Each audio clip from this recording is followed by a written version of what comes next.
Hello students, ये video series मैंने BCom के स्टूडेंट्स के लिए बनाई है। ये मेरा पहला वीडियो है जिसमें मैंने इनकम टैक्स का सब्जेक्ट चूज़ किया है और हम इस वीडियो सीरीज़ में बारी बारी से इनकम टैक्स के सारे टॉपिक्स के बारे में बात करेंगे। इनकम टैक्स का सब्जेक्ट एक ऐसा सब्जेक्ट है जिसकी लैंग्वेज बुक में बहुत डिफ़िकल्ट है, तो हम ट्राई करेंगे, हम कोशिश करेंगे कि उन टर्म्स को, उन कॉन्सेप्ट्स को, उन प्रोसेसेस को हम ईजी लैंग्वेज में समझ सकें। तो चलिए हम पहले बात करते हैं कुछ बेसिक टर्म्स की। हमारा पहला टर्म है प्रीवियस ईयर। ये प्रीवियस ईयर आपको हमेशा यूज़ होगा जब भी आप कोई इनकम टैक्स का कोई भी क्वेश्चन पढ़ेंगे, कोई भी टॉपिक पढ़ेंगे, तो आपको प्रीवियस ईयर और असेसमेंट ईयर जैसे दो टर्म्स दिखेंगे। ये टर्म्स जानना बहुत ज़रूरी है, तो आइए हम पहले से समझते हैं। प्रीवियस ईयर यानी कि पिछला वर्ष। जैसे अकाउंटिंग में हम फाइनेंशियल ईयर सुनते हैं, फाइनेंशियल ईयर, ये फाइनेंशियल ईयर ही है जिसे हम इनकम टैक्स के सब्जेक्ट में हम प्रीवियस ईयर कहते हैं। ठीक है, फाइनेंशियल ईयर की तरह ही प्रीवियस ईयर 12 मंथ्स का होता है, जो कि स्टार्ट होता है 1 अप्रैल से और एंड होता है 31 मार्च को। ठीक है, 1 अप्रैल से स्टार्ट होकर 31 मार्च तक जाता है और ये 12 मंथ्स का पीरियड होता है। इस प्रीवियस ईयर में, जैसे हम फाइनेंशियल ईयर में, जैसे आपको पता है कि आप प्रॉफिट एंड लॉस अकाउंट और बैलेंस शीट बनाते हैं साल के अंत में, जिससे कि हमें अपना प्रॉफिट पता चलता है। तो प्रीवियस ईयर के लास्ट में हमारे पास जो कुछ भी एक एसएससी की इनकम होती है, एक पर्सन की, एक कंपनी की या किसी भी पर्सन की जो इनकम होती है वो कैलकुलेट की जाती है। जब ये एंड होता है 31 मार्च को, तो हमको ज़रूरत होती है इनकम को कैलकुलेट करने की, ग्रॉस टोटल इनकम को।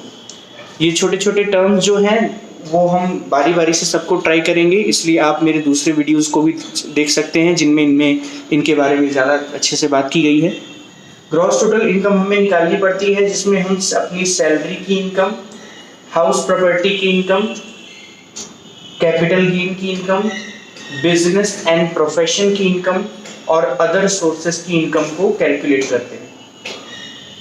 ये हमारे 5 मेन सोर्सेस हैं जिससे हमारी इनकम आती है, किसी की भी इनकम आती है, किसी भी पर्सन की। तो प्रीवियस ईयर की लास्ट डे पर हम इसे कैलकुलेट करते हैं और जो भी हमारी ग्रॉस टोटल इनकम आती है उस पर हम टैक्स कैलकुलेट करते हैं। तो बेसिकली प्रीवियस ईयर यानी पिछला वर्ष वो वर्ष है जिसमें हम जिसके लास्ट में इनकम को कैलकुलेट करते हैं। यानी कि प्रीवियस ईयर में जो भी हमने इनकम कमाई है 1 अप्रैल से लेकर के 31 मार्च के बीच में, इस 12 महीने की ड्यूरेशन में जो भी इनकम कमाई गई है उसको हम कैलकुलेट करेंगे और उसको कैलकुलेट करने के बाद इस पर टैक्स कैलकुलेट किया जाएगा और वो टैक्स कैलकुलेशन होगी असेसमेंट ईयर में, जो कि हमारा नेक्स्ट टॉपिक है। स्टूडेंट्स, असेसमेंट ईयर की डेफिनेशन दी गई है इनकम टैक्स के सेक्शन 2 सबसेक्शन 9 में। ये भी 12 मंथ्स का ही पीरियड होता है, लेकिन इस 12 मंथ्स में हम अर्निंग नहीं देखते, हम इसमें देखते हैं कि प्रीवियस ईयर में कितनी अर्निंग कमाई गई है। ठीक है, हमारा असेसमेंट ईयर भी 1 अप्रैल से स्टार्ट होता है और 31 मार्च को खत्म होता है। ये भी एक 12 मंथ्स का ही पीरियड है अकॉर्डिंग टू द डेफिनेशन। जैसे अगर हमारा प्रीवियस ईयर है 1 मार्च 2018 और ये एंड होता है 1 अप्रैल से स्टार्ट होकर 31 मार्च 2019 पर एंड होता है, तो हमारा असेसमेंट ईयर इसके ठीक अगले दिन स्टार्ट होगा। यानी 31 मार्च 2019 को हमारा प्रीवियस ईयर एंड हो गया। अब इसके ठीक नेक्स्ट डे पर यानी कि 1 अप्रैल 2019 से स्टार्ट होकर हमारा 31 मार्च 2020 तक हमारा असेसमेंट ईयर होगा। ठीक है, प्रीवियस ईयर में जो इनकम कमाई गई है, इस पीरियड के ड्यूरेशन में जो भी इनकम कमाई गई है, इस इनकम पर असेसमेंट ईयर में हम टैक्स कैलकुलेट करते हैं। असेसमेंट का मतलब होता है कैलकुलेशन। असेसमेंट ईयर यानी वो साल जिसमें कि टैक्स की कैलकुलेशन की जाएगी, और प्रीवियस ईयर यानी कि फाइनेंशियल ईयर जिसमें हमने अर्निंग कमाई है। तो हमने प्रीवियस ईयर में अर्निंग कमाई और असेसमेंट ईयर में इसके अर्निंग्स पर टैक्स कैलकुलेट किया। ठीक है, तो इस ड्यूरेशन में हमें टैक्स को कैलकुलेट करना होता है। ये ड्यूरेशन हालांकि और छोटी होती है प्रैक्टिकल लाइफ में, क्योंकि गवर्नमेंट कहती है कि आपको ITR जो होता है इनकम टैक्स रिटर्न, वो आपको फिल कर देना होता है 30 अगस्त तक।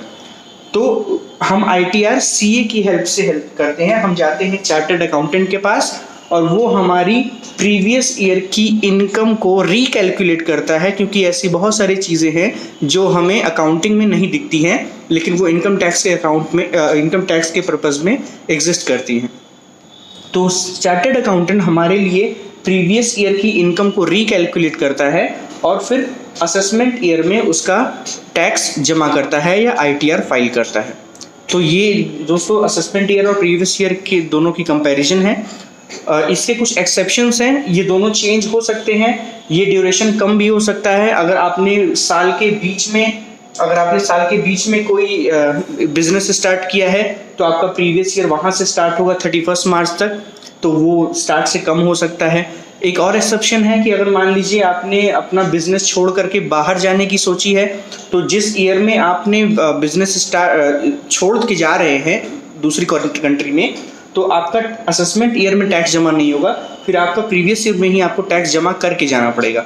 तो ऐसी कुछ चीज़ें हैं जो कि इनमें एक्सेप्शन का काम करती हैं, हालांकि बेसिक कंसेप्ट यही है। तो स्टूडेंट्स, ये हमारे पास असेसमेंट ईयर और प्रीवियस ईयर की छोटी सी अंडरस्टैंडिंग थी।